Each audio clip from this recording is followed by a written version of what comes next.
আশ্রয় করিয়া ভজে তারে কৃষ্ণ নাহি ত্যাজে আর সব মরে অকারণ। মরতে আমাদের হবে, তাতে আমাদের কোনো দ্বিধা নেই, কিন্তু মরা যেন মরার মতো হয়। ওই যে কবির বললেন না, কি সুন্দর কথা বললেন, জব হাম পয়দা হুয়ে, যখন আমি জন্ম নিয়েছিলাম, জগহ সে হাম জুয়ে, ऐसी करनी तुम कर चलो, জগতে এসে তুমি এমন কাজ করে যাও। যেটা ঠাকুর রামকৃষ্ণ পরমহংসদেব বললেন, ওরে নরেন, ওরে গিরিশ, যখন ভবে এসেছিস যে একটা আঁচড় কেটে যাও, ऐसे करने तुम कर चलो, এমন কাজ তুমি জগতের বুকে করে যাও। ওই যে দেখেন না, হাসি হাসি পড়বো ফাঁসি, দেখবে সারা ভারতবাসী একবার বিদায় দেমা ঘুরে আসি।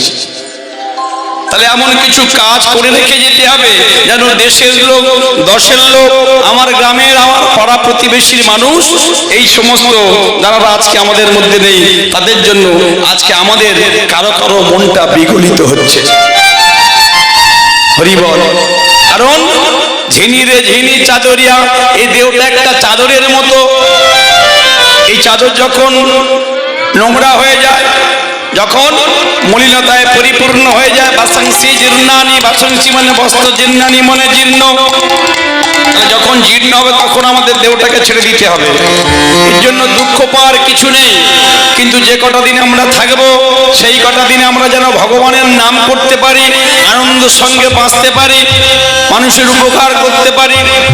মানুষের উপকার না করতে পারলেও যেন ক্ষতি না করি।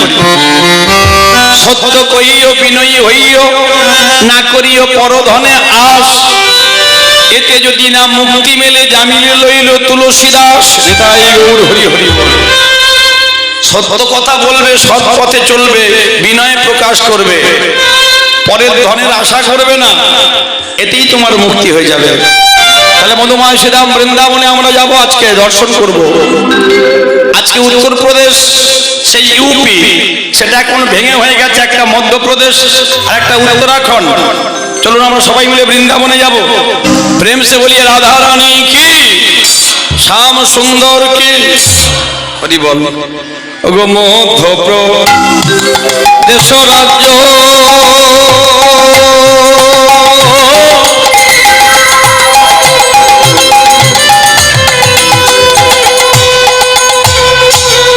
বিদর্ভ নগর ধাম,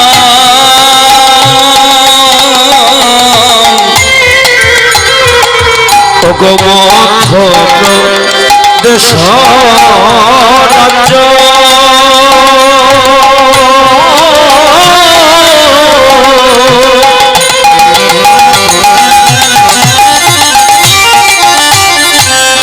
বিদর্ভ নগর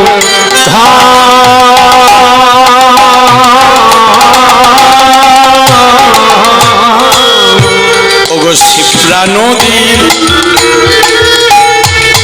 তীরে দেখো,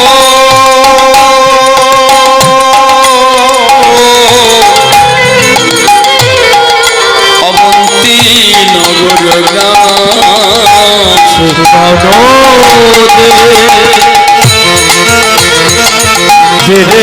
দেখো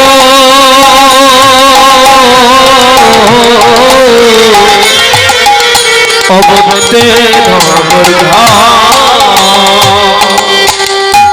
নিত্য নিত্য বিষ্ণু পূজা,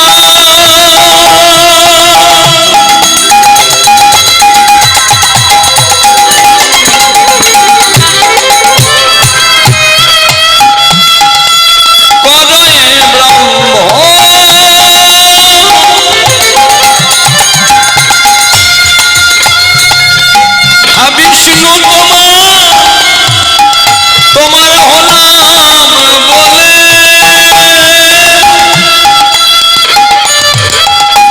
কদয়ে ক্রন্দ নিত্য নিত্য পূজা,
ব্রহ্মণ্যদেব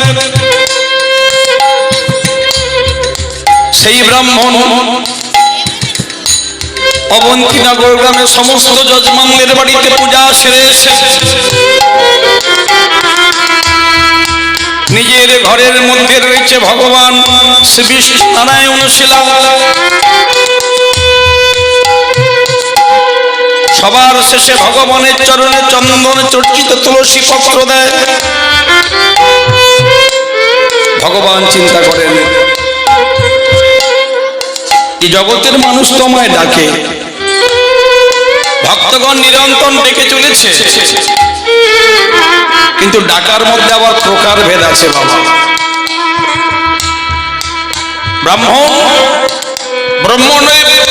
ব্রাহ্মণ্যদেব নিজে ব্রাহ্মণ, সমস্ত যজমানদের বাড়িতে পূজা শেষ করে বিকেল বেলা সে যখন ভগবানের চরণে বসেন, আর সেই ব্রাহ্মণ্যদেবের স্ত্রীর নাম হলো রচনা দেবী। প্রতিদিন ভগবানের চরণে বসে বসে স্বামীর পাশে বসে মা রচনা দেবী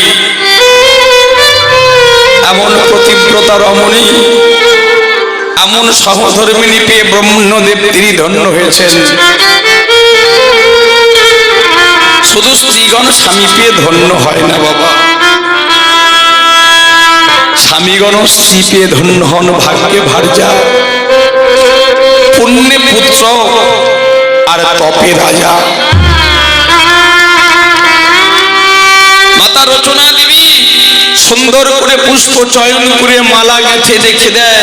স্বামী সবার শেষে আমার ঘরের ভগবানকে পূজা করবে, সুন্দর করে চন্দন ঘষে রেখে দেয়, ফুলের মালা গন্ধন করে রেখে দেয়। আর যখন স্বামী বাড়িতে আসে বলে, স্বামী গো বড্ড দেরি হয়ে গেল, তুমি আর বিলম্ব করো না। ব্রহ্মণ্যদেব যখন মন্ত্র উচ্চারণ করেন, যখন ভগবান শ্রী বিষ্ণু নারায়ণকে আরতি করেন, মাতা রচনা দেবী উলুধ্বনি করেন প্রাণ ভরে, মনের আনন্দে শঙ্খধ্বনি করেন, মনের আনন্দে হরিধ্বনি করেন।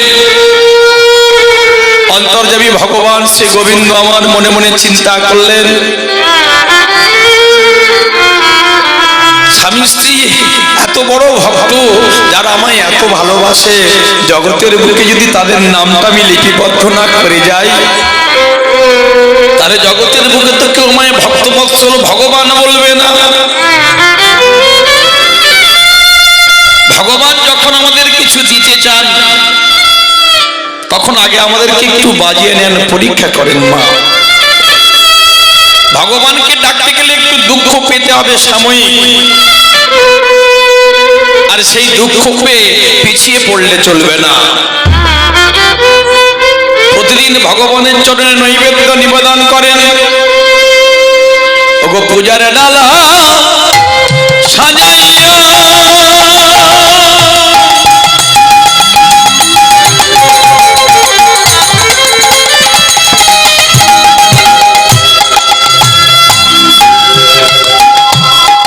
করে নিবেদন,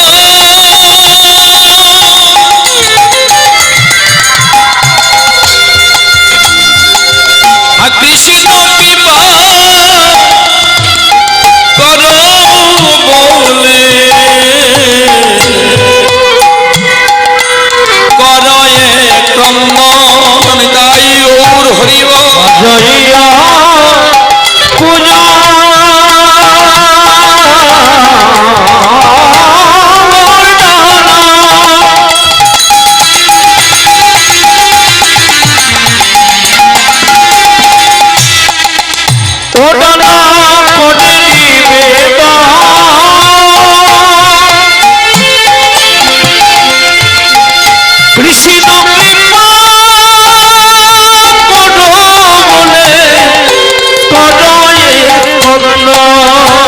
প্রতিদিন এইভাবে ভগবানের চরণের ডালা নিবেদন করতে হয় মায়েরা। ডালা আমরাও নিবেদন করি, দুটো করে ডালা সাজাতে হবে, একটা ঐশ্বর্যের ডালা আর একটা হলো মাধুর্যের ডালা। মায়ের যে ডালা আপনি সাজাবেন তার মধ্যে ফল মূল আপেল আঙুর থাকবে, আর ভিতরে যে ডালা তার নাম হলো ভক্তির ডালা। মায়ের ডালায় যতক্ষণ আপনি তুলসী পত্র না দেবেন সেটা বিষ্ণুর সেবায় লাগবে না, কৃষ্ণের সেবায় লাগবে না। ঠিক ভিতরের যে ভক্তির ডালা সেখানে যতক্ষণ পর্যন্ত আপনি তুলসী পত্র না দেবেন সেটাও ভগবানের সেবায় লাগবে না। তাহলে ভিতরে ভক্তির যদি ডালা হয় ভিতরে তুলসী পত্রটা কোথায়? ওই যে তুলসী বলছে মন তুলসী আর অনুরাগের চন্দন প্রতিদিন ভগবানের কাছে উজাড় করে দিতেন। তবে মনে বড় আকাঙ্ক্ষা ছিল রচনা দেবী ভগবানের চরণ ধরে বলতে, হে ভগবান তুমি তো অন্তর্যামী ভগবান, তুমি তো সব জানো, তুমি তো ভক্তের মনের কথা সব বোঝো, তাহলে তোমার কাছে আমি মানে বলবো কেন? তবু কখনো কখনো বলতে হয়। মায়েরা তিনটে জিনিস হলে মায়েদের জীবনটা ধন্য হয়ে যায়। একটা ভালো স্বামী, একটা ভালো সংসার, আর একটা ভালো সন্তান।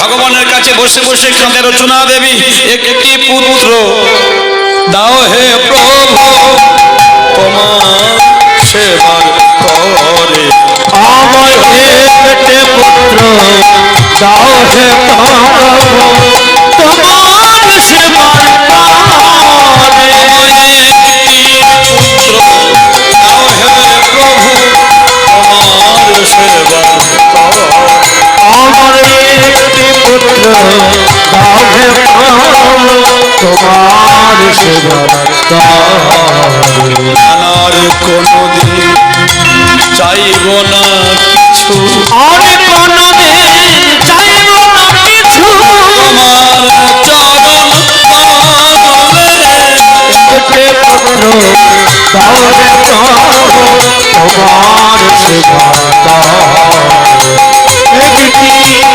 দাও হে প্রভু তোমার সেবার করে।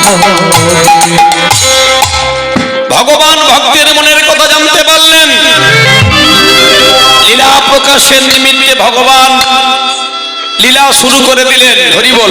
ও অন্তর্যামী শ্রী গোবিন্দ অন্তরে জানিলা, অন্তর্যামী শ্রী গোবিন্দ অন্তরে জানিলা, অন্তর্যামী শ্রী গোবিন্দ অন্তরে জানিলা, অন্তর্যামী শ্রী গোবিন্দ অন্তরে জানিলা, আমার সেই ভক্তেরি আজ কৃপা যে করিলা, সেই ভক্তের দেখিয়াছি কৃপা যে করিলা, এবার সেই ভক্তেরি আজ কৃপা যে করিলা, সেই ভক্তের দেখিয়াছি কৃপা যে করিলা, এইবার আমি দেখতে চাই, এইবার আমি দেখতে চাইব, এইবার আমি দেখতে চাই, এইবার আমি দেখতে চাইব, কত লীলা করিতে পারি, এইবার আমি দেখতে চাইব, কত লীলা করিতে পারি, এইবার আমি দেখতে চাইব, ভক্তরি পরীক্ষা ওরে এইবার আমি দেখতে চাইব,